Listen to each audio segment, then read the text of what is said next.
How do you want to proceed? I'm going to start it off with a very brief background, then walk you very quickly through what the alternative is that we are requesting be analyzed. And then Mr. Cushman and Gartrell are going to give some of the reasons they think it merits consideration. Okay. Towards the end of last year, a group of folks got together and we really said, what is one of our major concerns with the BDCP approach? And a significant concern was that it appeared to be not comprehensive. It didn't look at storage, it didn't look at levees, it didn't look at things you could do outside the delta. In fact, they explicitly excluded those.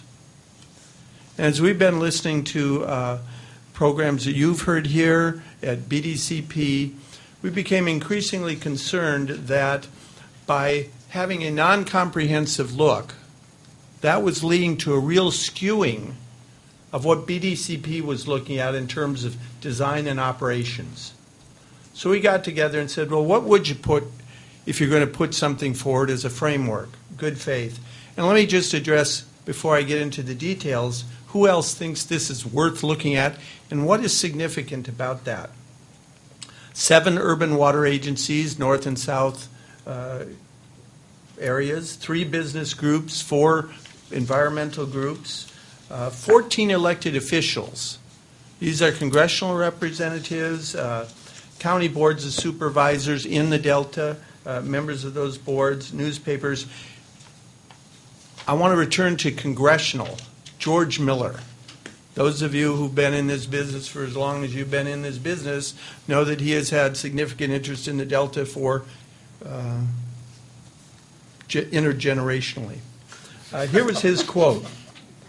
This is the kind of fresh approach that is needed to protect the Bay Delta environment, state taxpayers, and meet California water needs. Okay, that's a quote. So what? He is speaking specifically to the need to analyze this alternative,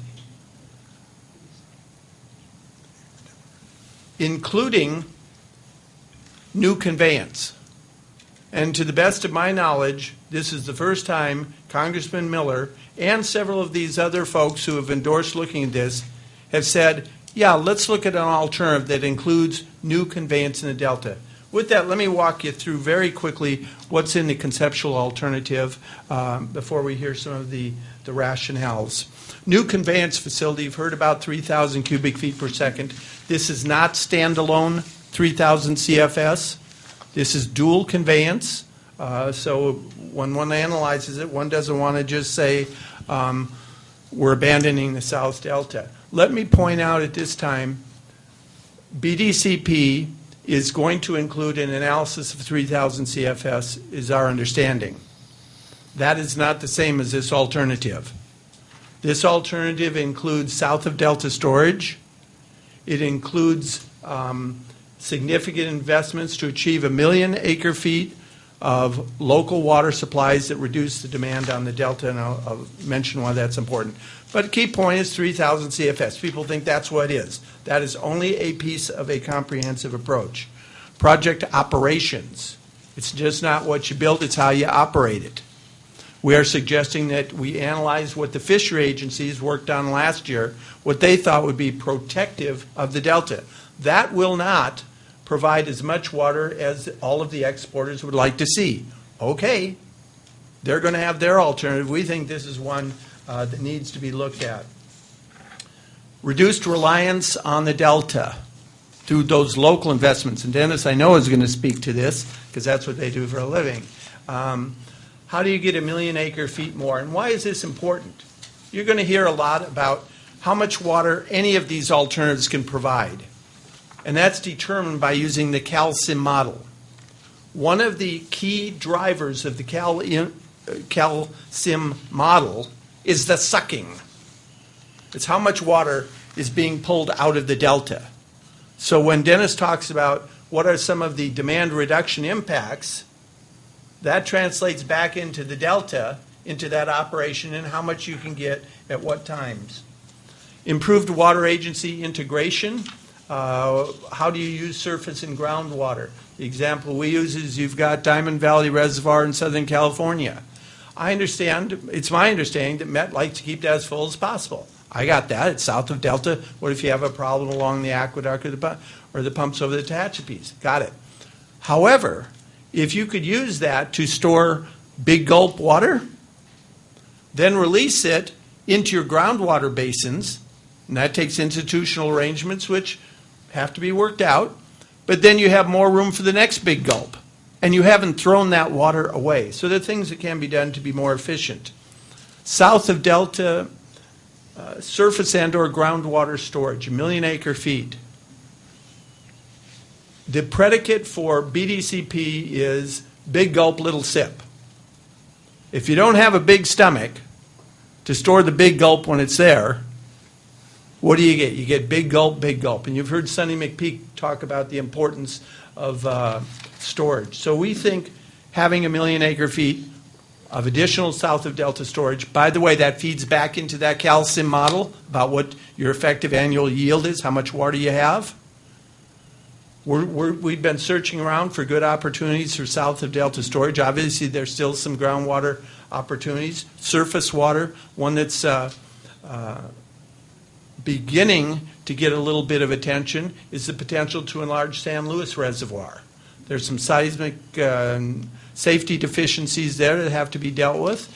The Department of Water Resources and the Bureau are doing studies. It'll be released this year. Is it possible that as they fix those, they can do a significant expansion of BF system that impounds San Luis Reservoir? My advice to the people doing that, to the new Bureau Regional Director, is think as big as you can possibly think. Don't look at small. See how big you can and bring it down. By the way, I'm with an environmental organization. Levee improvements we include in here.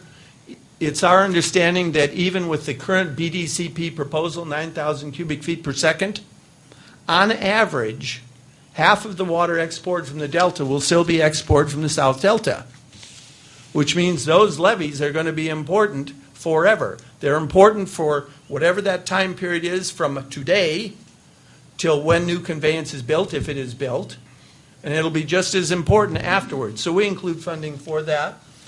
Delta floodplain tidal marsh habitat restoration, 40,000 acres, not 80,000, not 100,000, not 130,000.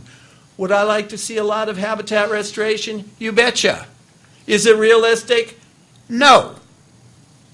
It ain't going to happen. You can't do that many acres. And even if you could, it would probably be a really bad idea to go out there and just do it all at once before you learn from your mistakes. We know that the contractors already have an obligation to do about 20,000 acres of habitat restoration under their biological opinions. I'm going quick here. So how much more can you do in a time period? Maybe another 20,000, where you have willing landowners, you've worked it out with the counties and so forth.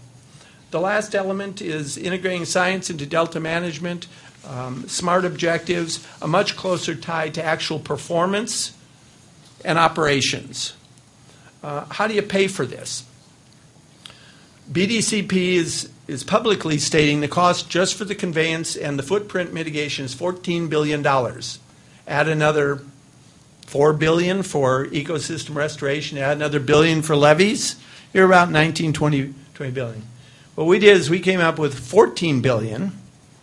That includes funding for one smaller tunnel, $1 billion for Delta levees, $1 billion for south of Delta storage, $5 billion for recycling, conservation, stormwater capture projects, and you get the same or more water than you have with the proposal that's currently being considered by BDCP. Here's our ask today.